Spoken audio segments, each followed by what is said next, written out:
This is episode 1 in a 5-part series called The 5 Lies Killing Your Calm. In this series, we're unpacking some beliefs that keep women stuck in survival mode, in overwhelm, in stress. In each episode, we'll explore one of these lies, why we believe it, how it affects our nervous system and the way that we live, and what the truth actually is. Because when you start questioning those beliefs that are running your life, you start reclaiming your calm. Hi, my name is Kobe Pollock, and I'm the host of Out of Her Mind. I'm an NLP practitioner, breathwork facilitator, a registered nurse, mum of 2 boys, and a woman who once burnt out to the point that I didn't want to be here anymore. I've rebuilt my life, and now I help to do the same for other women. I'm so glad you're here.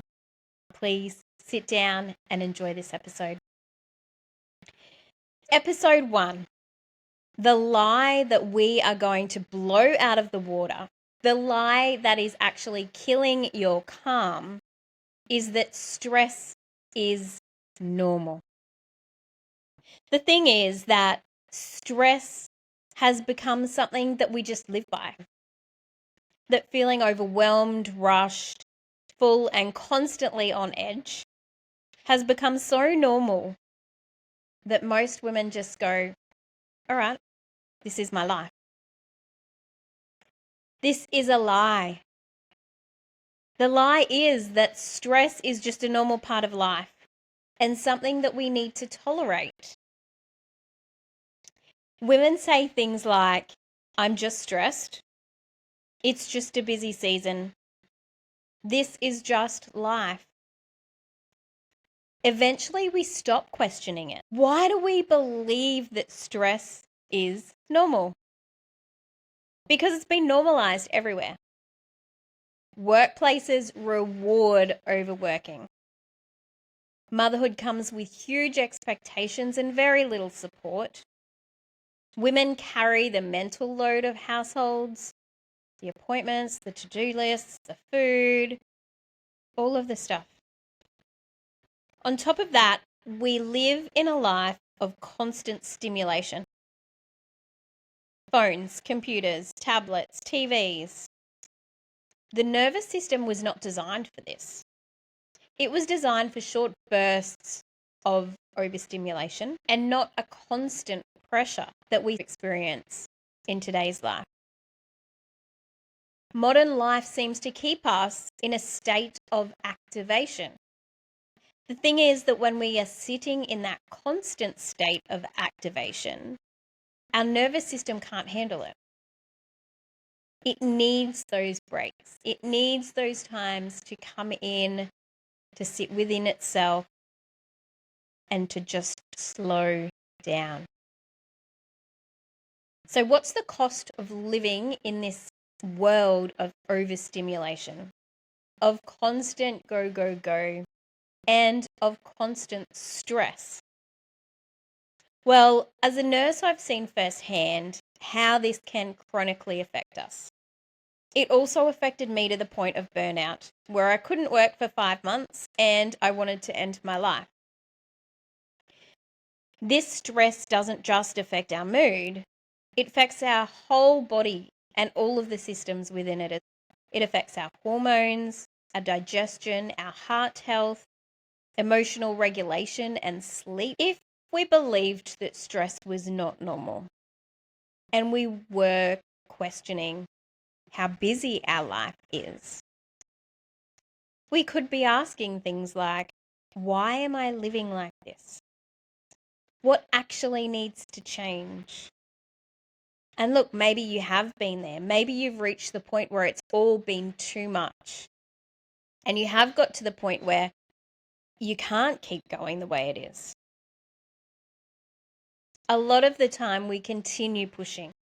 We push, push, push until we reach that burnout, that overload, that exhaustion, and complete disconnection from ourselves to the point where we don't even know who we are anymore.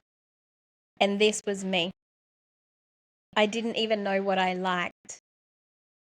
My husband at one stage told me to go out and get a hobby, and I thought, what? I don't know what I would do. If I had an afternoon to myself, I would not want to do anything like staying at home, taking care of the kids, working. That was my life. I didn't know who I was outside of those roles and responsibilities. So the truth is that stress will always exist. However, living in constant stress is not sustainable for our nervous system, for our overall wellness. Our body is designed to move between effort and rest or recovery. And when calm becomes part of your everyday life, everything changes. I learned this the hard way because I had to burn out before I was able to bring slow living into my life. That's why I'm here now and sharing this message so that you can bring this in before you hit rock bottom, before you hit the overwhelm, the burnout, the point of not wanting to be here anymore. When calm becomes part of your everyday life, everything changes. Yes, I just repeated that again because it is so true. I experience this and I've seen so many of my clients experience it as well. Your thinking becomes clearer. You're not living in that fogginess of overwhelm anymore. Your reactions soften. So those emotional outbursts that you may be having, the yelling at the kids, the not being able to handle things when they pile up on top of you, they soften. And your capacity to be able to handle anything that comes your way actually expands to the point where you have that self-trust and know that whatever comes your way, you will be okay. And that's where I'm at now. I'd like to share with you my slow living framework, which will provide you with a simple tool that you can use to start to bring slow living into your life. This is going to help you to bring calm into your life, to remove that lie, that belief that stress is normal. The framework is SLOW for slow. S is for stop. Stop what you're doing, pause for a moment, and take 3 deep breaths. Rather than pushing through, thinking I need to do this and then I need to do that, I should keep going. Just stop. Then listen. Listen inwards to your body and your emotions. What is it that they're trying to tell you? Open or observe is for O. So noticing the patterns, the behaviors, the habits that are keeping you in stress right now. And then wonder. Wonder what could be different.